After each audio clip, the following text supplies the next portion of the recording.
Before we get into tariffs, the heart of the Donald Trump economic plan, we should talk about the chicken war. The chicken war is a clucking good story. In post-World War II West Germany, people started eating a lot of chicken, specifically American chicken. Midway through 1962, U.S. farmers were on track to sell more than $50 million worth, $500 million in today's money. This made European farmers mad, so the organization that later became the European Union put a tariff on chicken. A 5-pound chicken that started as $1.60 became $2.25.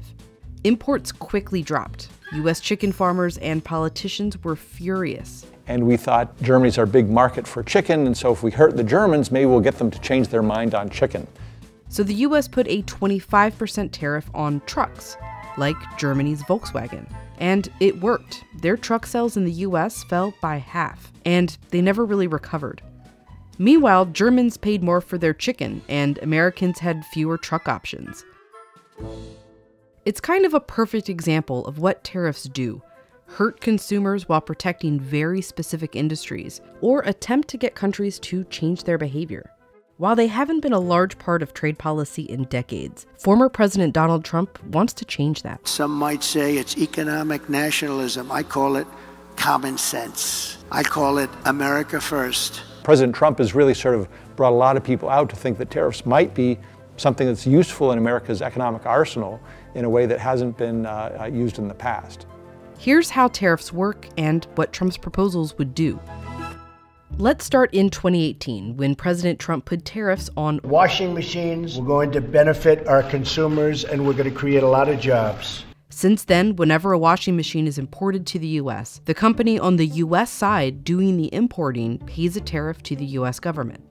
Their margins are pretty low. They've got to pass that price on to consumers who ultimately pay it. That's the whole point, in some sense, to reduce demand for those goods and create space for domestic producers. After the tariffs, not only did the price of imported washing machines go up, so did the ones made in the U.S. There's this myth out there that if we tax imports, domestic producers won't change their prices. And that's not the case. You're creating more demand for them. So naturally, the price goes up.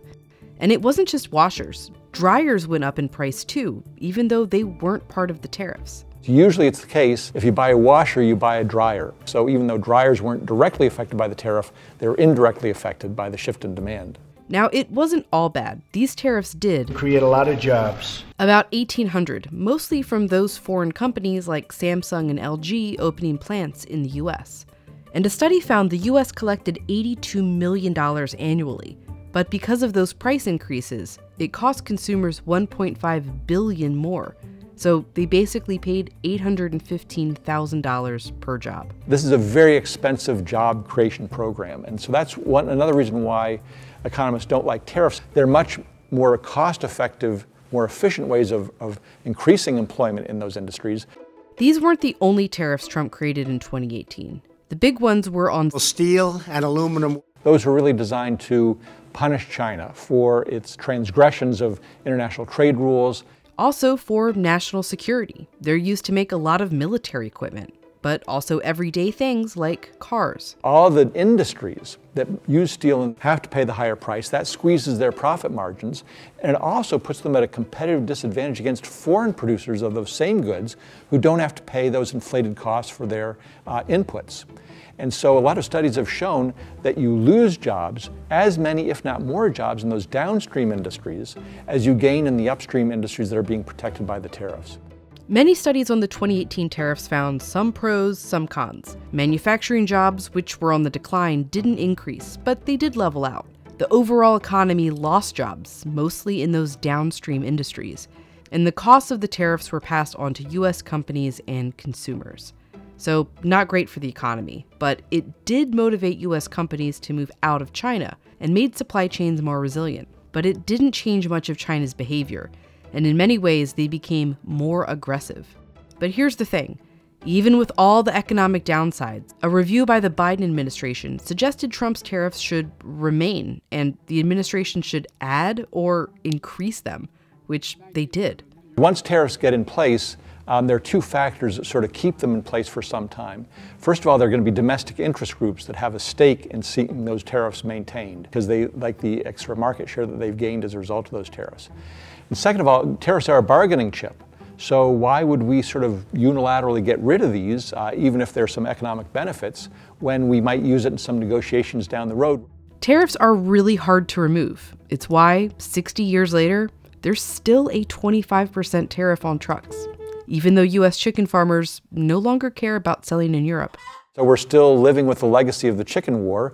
So that's sort of another lesson of history, is you have to be careful about imposing these tariffs because you think you're doing it for short-term strategic reasons or you're just helping out this industry temporarily, but they can last for decade upon decade upon decade.